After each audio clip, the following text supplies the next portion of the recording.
ছাত্রলীগ, যুবলীগ এরা দুই পক্ষ মিলে মাঠে নেমে যায়। শান্তিপূর্ণ বা শান্তি বজায় রেখে তারা আপনার ঢাকার রাজপথে মিছিল কিংবা সমাবেশের আয়োজন করে। বারবার সুযোগ পেয়েও বাংলাদেশের বর্তমান সেনাপ্রধান জেনারেল ওয়াকারুজ্জামান নিজের হাতে ক্ষমতা তুলে নেননি। এটা বিশ্ব দরবারে যথেষ্ট প্রশংসা পেলেও বাংলাদেশের বেশিরভাগ মানুষই মেনে নিতে পারছেন না। গত বছরের 5ই আগস্ট শেখ হাসিনা সরকারের পতনের পর বাংলাদেশের অধিকাংশ মানুষই আনন্দে আত্মহারা হয়েছিলেন।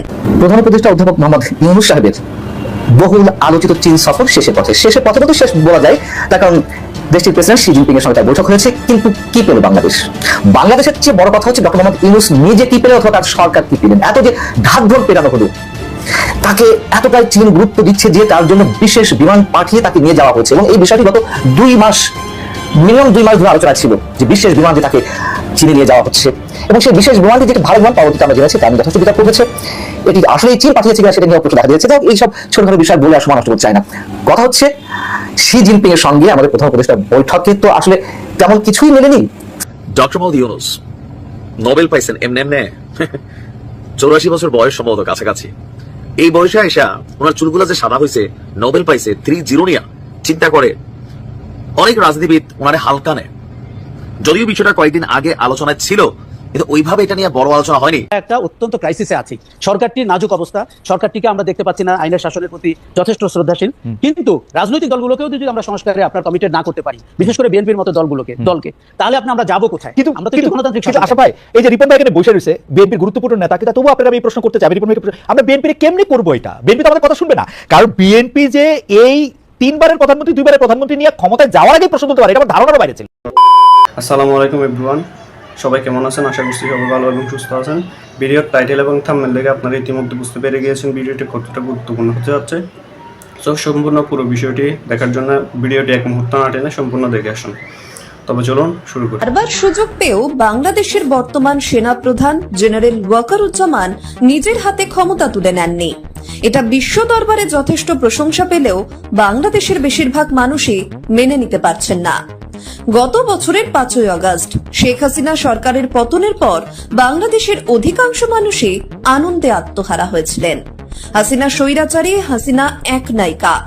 ছাত্র নেতাদের এহেন প্রচারে বিভ্রান্ত বাংলাদেশের মানুষ ভেবেছিলেন তারা হয়তো এবার শান্তিতে থাকবেন, কিন্তু হাসিনা পরবর্তী সময় তারা কি পেলেন সেটা নিয়ে এখন ক্ষুব্ধ অধিকাংশ মানুষ। কারণ এই মুহূর্তে বাংলাদেশ মবের মুলুক। প্রতিনিয়ত সেখানে খুন, মারধর, চুরি, ডাকাতি, নারী ও শিশু নিগ্রহ এবং ধর্ষণের ঘটনা ঘটে চলেছে, যা থামানোর কোনো লক্ষণ দেখাচ্ছে না মোহাম্মদ ইউনূসের তদারকি সরকার। ফলে তারা এখন সেনা শাসন চাইছেন, কিন্তু সেনা প্রধান জেনারেল ওয়াকারুজ্জামান সেই পথে যেতে নারাজ।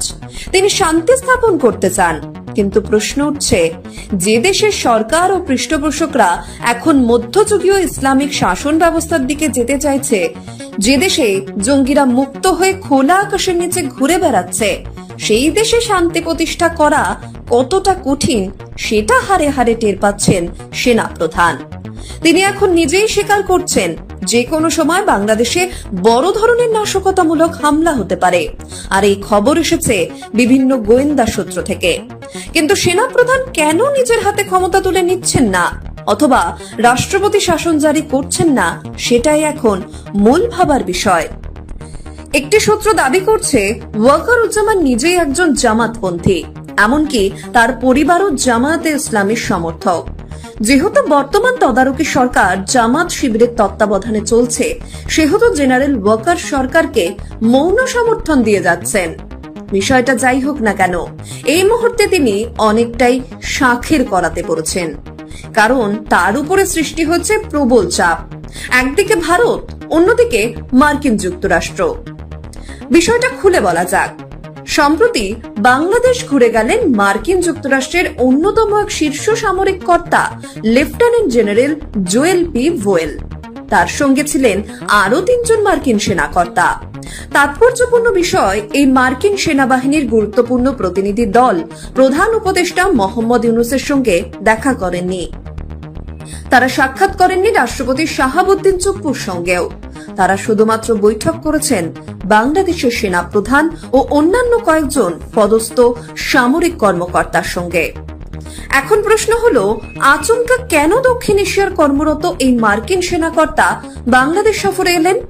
বাংলাদেশ সেনাবাহিনীর তরফে জারি করা বিবৃতিতে যদিও বলা হয়েছে আরাকান আর্মি সংক্রান্ত কিছু বিষয়ে আলোচনা এবং বাংলাদেশের সেনাবাহিনীর কর্মদক্ষতা বাড়ানো নিয়েই আলোচনা হয়েছে, কিন্তু আদৌ কি তাই? খবর পাওয়া যাচ্ছে তারা পেন্টাগন থেকে বিশেষ কোনো বার্তা নিয়ে এসেছিলেন। মূলত ইউনুসকে হটানোর নির্দেশ দিয়ে গেলেন ওই মার্কিন সেনাকর্তা। অপরদিকে যে ভারতীয় গোয়েন্দাদের রিপোর্টের ভিত্তিতে নিজের পদ বাঁচাতে সক্ষম হয়েছিলেন সেনাপ্রধান, সেই ভারত চাইছে দ্রুত ইউনুসকে সরিয়ে সেখানে নিরপেক্ষ একটি সরকার আসুক। ফলে ওয়াকারুজ্জামানের কাছে ভারতেরও প্রবল চাপ রয়েছে। এখন দেখার এই দুই চাপ উপেক্ষা করার সাহস ও ক্ষমতা বাংলাদেশ সেনাপ্রধানের কতটা আছে। মোহাম্মদ ইউনুস কার্যত ভারত ও মার্কিন যুক্তরাষ্ট্রের চোখ রাঙানি উপেক্ষা করে চীন সফরে গিয়েছেন। সেখানে তিনি চীনের সঙ্গে তিস্তা নদী প্রকল্প নিয়েও প্রেসিডেন্ট শি জিনপিং এর সঙ্গে আলোচনা করেছেন। প্রত্যেকটা বিষয়ে চাইনিজ প্রেসিডেন্ট পজিটিভ কনসিডারেশনের কথা বলেছেন। উনি বলেছেন যে প্রফেসর ইউনুসকে এবং তার গভর্নমেন্টকে তারা ফুল সাপোর্ট দিচ্ছেন। এবং আরেকটা কথা, যেটা এই পুরো ভিজিটের একটা অন্যতম দিক ছিল, যে চাইনিজ ইনভেস্টরদেরকে বাংলাদেশে ইনভাইট করা।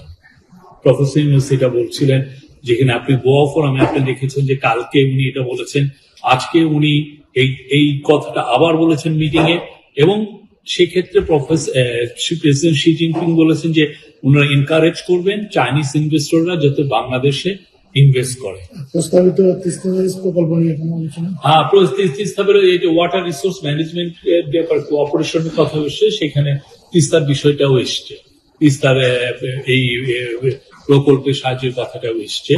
তো আমরা আশা করছি যে বাংলাদেশের সাথে চায়নার যে সম্পর্ক, এটা সামনে আরো আমরা যে একটা নতুন স্কেলে যাবে, নতুন অধ্যায় সূচিত হবে।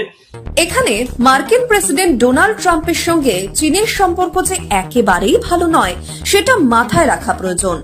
অন্যদিকে মোহাম্মদ ইউনুস বেজিং গিয়ে তিস্তা নদী প্রকল্প, মোংলা বন্দর ও লালমনিরহাট বিমান ঘাঁটি নিয়ে চীনের সঙ্গে মৌ স্বাক্ষর করছে, যা ভারত কোনোভাবেই মেনে নিতে পারবে না। সেই দিক থেকে দেখতে গেলে ইউনুসের বেজিং সফর চীনা প্রেসিডেন্ট শি জিনপিং এর সঙ্গে তার মাখামাখি সম্পর্ক ভারত বা আমেরিকা কেউই ভালো চোখে দেখছে না। তাই ইউনুসের বিরুদ্ধে ব্যবস্থা নেওয়ার কড়া নির্দেশ দিয়ে গেলেন ওই মার্কিন সেনাকর্তা, যাতে ইউনুস সাহেব বাংলাদেশ ফিরে ফের নিজের পদে বসতে না পারেন এবং বেজিং এ স্বাক্ষর করে আসা মৌ নিয়ে আর বেশি দূর এগোতে না পারেন। সেটাই নিশ্চিত করতে বলা হয়েছে জেনারেল ওয়াকারুজ্জামানকে। এমনও হতে পারে 28 মার্চের রাত বাংলাদেশের ইতিহাস নতুন করে লিখবে। ব্যুরো রিপোর্ট, নিউজ বর্তমান।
লড়াই লড়াই লড়াই চাই, লড়াই করে বাঁচতে চাই। আমাদের বাংলাদেশের দর্শক বন্ধুরা, আপনারা বর্তমান যেই মিছিলটি দেখলেন সেটি হচ্ছে আজকের আপনার ঢাকার একটা মিছিল। সেখানে আপনার ইফতার শেষ করে আমি ভিডিওটা করতে একটু লেট করে ফেলছি। আপনার ইফতার করার পরই আপনার ছাত্রলীগ, যুবলীগ এরা দুই পক্ষ মিলে মাঠে নেমে যায়। শান্তিপূর্ণ বা শান্তি বজায় রেখে তারা আপনার ঢাকার রাজপথে ছোট্ট একটা মিছিল কিংবা আপনার ছোট্ট একটা সমাবেশের আয়োজন করে।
সেখানে কি বলছে স্লোগানে, আপনারাই ভালো শুনছেন।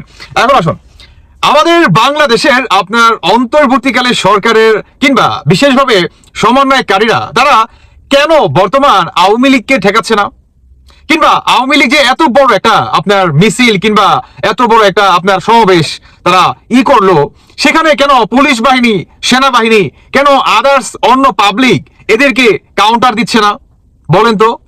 এটার পিছনে সবচেয়ে বড় রিজন কি? এটার পিছনে সবচেয়ে বড় রিজন হচ্ছে আমাদের বাংলাদেশের যে আরেকটা বড় রাজনৈতিক দল, সেটা হচ্ছে বিএনপি। আমি বলতে চাই এখানে আপনারা বা যারা নাকি আওয়ামী লীগ সমর্থক আছেন ভাই, আপনারা মানে বিএনপি কে ধন্যবাদ দিয়েন, কেমন? আর অন্তর্বর্তীকালে সরকারের অধীনে সমন্বয়কারী যে বাজার আছে এদের অবস্থান অনেকটা গিরগিরি টাইপের হয়ে গেছে, কারণ এরা বর্তমান পাগল হয়ে গেছে, বাঁচা মরার একটা কি লড়াই চলতেছে। দেখতে পেরেছেন ভিডিওটি কতটা গুরুত্বপূর্ণ। তো এরকম গুরুত্বপূর্ণ ভিডিও আরও পাওয়ার জন্য চ্যানেলটি অবশ্যই সাবস্ক্রাইব করে রাখবেন এবং দেখা হচ্ছে পরবর্তী ভিডিওতে। সে পর্যন্ত সবাই ভালো থাকবেন, সুস্থ থাকবেন। আল্লাহ হাফেজ।